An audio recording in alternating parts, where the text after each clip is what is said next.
বাজারের যা পরিস্থিতি খাইয়া বাঁচা দায়, আমাদের দিন যেমন তেমন গরিবরা কি খায়। দিন দিন বাজারের দাম বাড়তেছে দ্বিগুণ, কোনো কিছু কিনতে গেলে দাম দেখি আগুন। কত জিনিস চারিপাশে কেনার সাধ্য নাই, খাওয়ার পরিবর্তে এখন দেখা পেট ভরাই।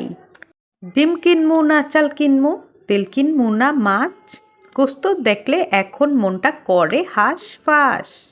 মন তো আর মানে না ভাই, খাইতে চায় ভালো, মাঝে মধ্যে কপালে জোটে না ডালো। নুন আনতে পান্তা ফুরায়, কি যুগ আইলো ভাই, পেট ভইরা খাইয়া বাসমু সেই উপায়ও নাই। গরিব দুঃখী ভাতে মরে, কারা সে যায় কি, বাজারের যা পরিস্থিতি খাইয়া বাঁচা দায়। বর্তমান বাজারের মূল্য নিয়ে খুব ছোট একটি ভিডিও আজকে আপনাদের সঙ্গে শেয়ার করলাম। আজকে রান্না হচ্ছে বাজারের সব থেকে কম দামি মাছ, যেটা কই মাছ।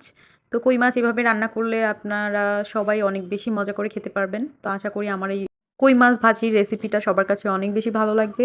প্রথমে আমি কই মাছগুলো তেলে ভেজে নিয়েছি, দেখতেই পাচ্ছেন আপনারা।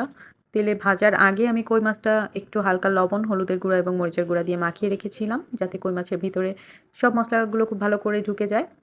এরপরে আমি কই মাছ দিয়ে ঝোলের পানি দিয়ে দিলাম। আর এতটুকু তরকারি দিয়ে নিশ্চয়ই অনেকগুলো মানুষ খেতে পারবে না, যার কারণে আমি সাথে একটু অ্যাড করে দিলাম আলু এবং কয়েকটা বরবটি। সব কিছু মিশিয়ে অনেকখানি তরকারি হয়ে গিয়েছে এবং 4-5 জন অনায়াসে খেতে পারবে। আজকের রেসিপিটা আপনাদের সঙ্গে শেয়ার করলাম।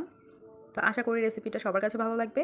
যেহেতু বাজারে মাছ এবং সবজি দুইটাই ধরাছোঁয়ার নাগালের বাইরে চলে যাচ্ছে, দিন দিন ক্রমে দাম শুধু বেড়েই চলেছে, যার ফল ভোগ করছি আমরা সাধারণ মধ্যবিত্তরা এবং নিম্নবিত্ত পরিবারের মানুষেরা। তো আজকের ভিডিও এই পর্যন্তই, দেখা হবে নতুন কোনো ভিডিওতে নতুন কিছু নিয়ে। সেই পর্যন্ত সবাই সুস্থ থাকবেন, ভালো থাকবেন। আমার ভিডিওটি যদি ভালো লাগে লাইক কমেন্ট শেয়ার দিয়ে আমার পাশেই থাকবেন। ধন্যবাদ সবাইকে এতক্ষণ ধৈর্য ধরে আমার ভিডিও দেখার জন্য। আল্লাহ হাফেজ।